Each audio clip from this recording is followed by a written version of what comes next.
I got to be honest, I'm kinda having a hard time trying to work on silver non-metallic metal.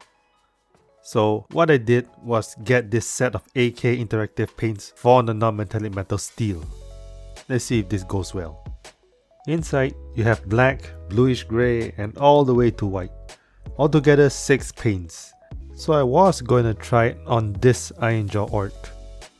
However, my camera refused to focus. This is how it looks. So now this video is also a let's learn how to use this camera to focus on this miniature. And instead, we're using this ogre tyrant. I'm adding black first, so just spray it all over the section.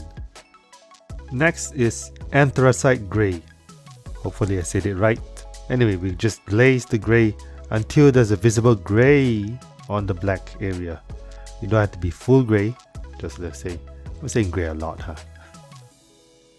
On to the nitty part. Graphite is added. I highlight it on a place when it looks like the light is going to cast.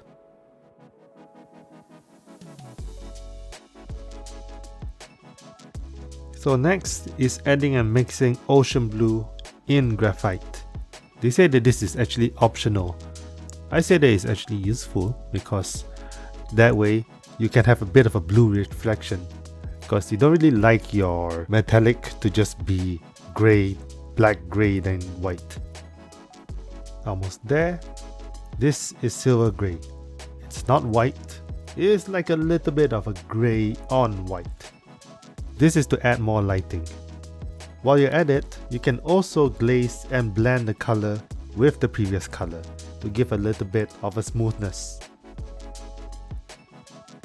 And finally, white color. But don't add it on the edge or just cover up the silver grey just now. Instead, add the areas on the white, just to go and give the reflection, the highest reflection on the top. There you go, looks good.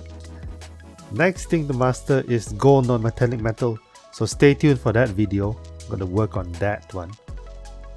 And shout out to Underground Hobby Shop for the sponsor. Check out their shop via the link in the description. Thank you everyone.